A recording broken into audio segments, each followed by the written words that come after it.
ऐसा हुआ कि मैं 90 डेज़ की जगह मैं 85 डेज़ में आज की डेट में यहाँ से जा रहा हूँ। यहाँ पर डॉक्टर्स के साथ बहुत ज़्यादा फ्रेंडली हो गया था मैं। So you think according to you कि आपके जो भी expectations थे after coming to Midway वो पूरे हुए हैं and how was your experience from Midway?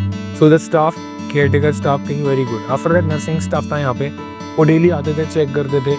So overall अगर मैं कहना चाहूँगा तो मेरा मिडवे में एक्सपीरियंस बहुत अच्छा था और मुझे घर जैसी ही फीलिंग आ रही, ऐसा लगा ही नहीं मैं कि घर से कहीं दूर हूँ। ऐसा लग रहा था कि मैं अपने घर पे ही हूँ, जस्ट कि घर पे फिजियोथेरेपी चल रही। 1 मंथ के बाद जब मैं आपके अंडर में आया तो मुझे ऐसा लगा कि नहीं, अब मेरी रिकवरी फेस जो है, जो स्पीड है वो बढ़ गया है। सर्जरी के बाद ये पता चला कि मेरे गले के नीचे से पूरी बॉडी के सेंसेशंस 0% है। मैं कुछ महसूस नहीं कर पा रहा था। Hello ma'am. Hello Ashish. So Ashish, can you tell me about yourself, like what had happened with you and how did you come to know about Midway and when you have decided that चलो मुझे Midway आना है. Yes. So what were your expectations for Midway?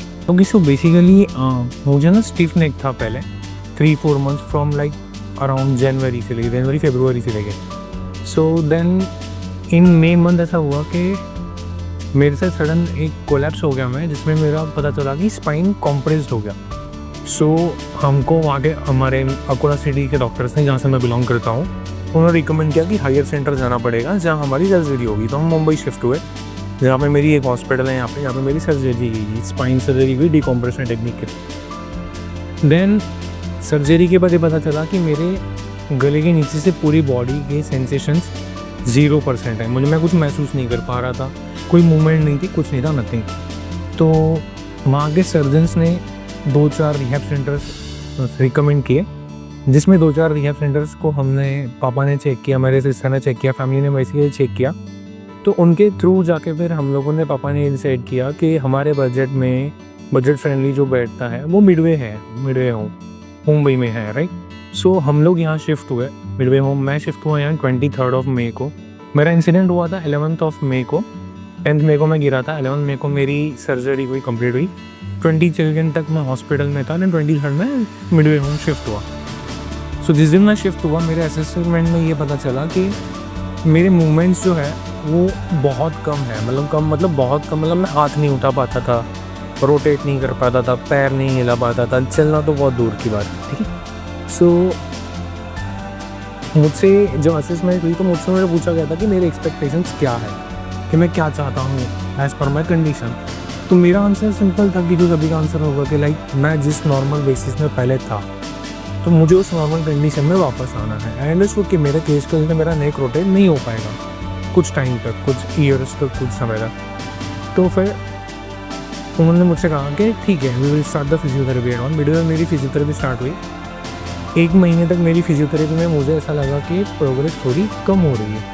So decide ये हुआ कि we should talk to the sir and incharge and everyone. So हमने सबसे बात की। देन मैं आई थिंक 1 मंथ ऑफ मेरी जर्नी के बाद मैं आपके अंडर में आया, जिसमें आप मेरी इंचार्ज बने मैम विद्या।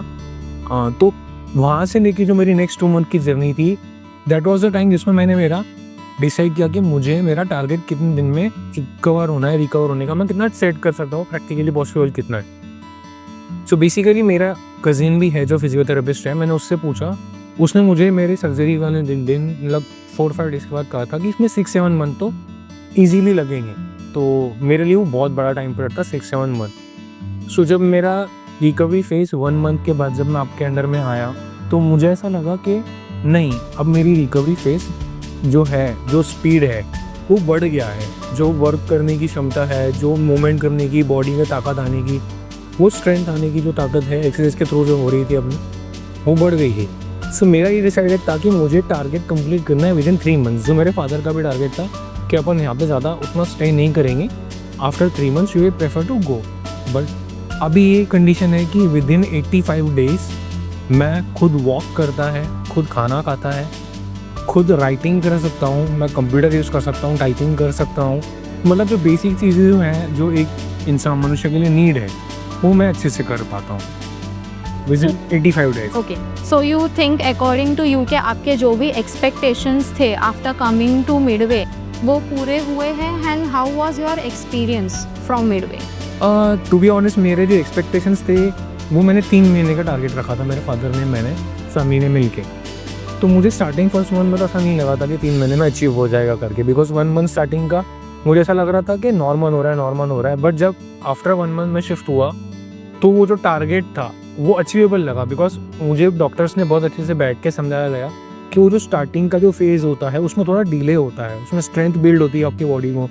तो वो 1 मंथ स्ट्रेंथ बिल्डिंग में बहुत अच्छा गया। आफ्टर दैट जो नेक्स्ट 2 मंथ्स थे उसमें मेरा प्रोग्रेस ड्रास्टिकली चेंज हुआ, मैं कहूँगा, जिसमें मुझे ऐसा लगा कि हाँ अब जो मैंने टारगेट सेट किया था 3 मंथ वो अचीवेबल है। सो आफ्टर दैट ऐसा हुआ कि मैं 90 डेज़ की जगह मैं 85 डेज़ में आज की डेट में यहाँ से जा रहा हूँ। और एज़ पर एक्सपीरियंस में कहना चाहूँगा कि येस, मेरा एक्सपीरियंस यहाँ पे बहुत अच्छा था। यहाँ पे डॉक्टर्स के साथ बहुत ज़्यादा फ्रेंडली हो गया था मैं तो। बीइंग फ्रॉम सेम प्रोफेशन मैं तो बहुत ज़्यादा फ्रेंडली हो गया था। लाइक हंसी मजाक, मस्ती मजाक, ऐसा नहीं लगा कि यू आर माई डॉक्टर्स। ऐसा लग रहा था कि कलीग्स ही है जिनके साथ मैं मेरी फिजियोथेरेपी डेली कर रहा हूँ, राइट। डेली के 3 सेशंस।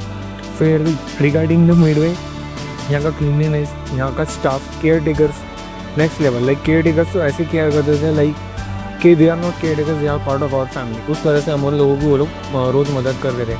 और आपको 2 बजे काम पड़ रहा है, 2 बजे उठना एवरी टाइम। जब भी आपको नीड पड़ रही है आपसे एक आवाज़ लगाओ, वो लोग अवेलेबल होते थे। So the staff, care taker staff के भी very good. After that nursing staff था यहाँ पे, वो डेली आते थे, चेक करते थे। सो ओवरऑल अगर मैं कहना चाहूँगा तो मेरा मिडवे में एक्सपीरियंस बहुत अच्छा था और मुझे घर जैसी ही फीलिंग आई। ऐसा लगा ही नहीं कि घर से कहीं दूर, हाँ लग रहा है कि मैं अपने घर पे ही हूँ, इट्स जस्ट कि घर पे फिजियोथेरेपी से करी। Okay. So would you recommend Midway to other patients who need physiotherapy, and any takeaway for us? Yes, मैं डेफिनेटली रिकमेंड करूँगा। मेरे तो I think so 1-2 patients already आने वाले हैं, आ भी चुके होंगे, आई डोंट नो, मैं उनसे बात नहीं हुई है, बट 1-2 को तो मैंने ऑलरेडी रिकमेंड किया हुआ है जिनको फिजियोथेरेपी की रिहेबिलिटेशन सेंटर की बहुत सख्त नीड है।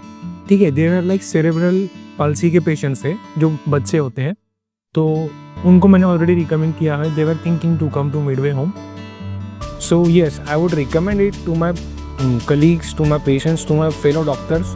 उनके जो भी पेशेंट्स हैं अगर उनको रिहेबिलिटेशन सेंटर की ज़रूरत है तो Midway home is also a place जहाँ आप लोग ट्रस्टेबल पीपल पे ट्रस्ट कर सकते हो।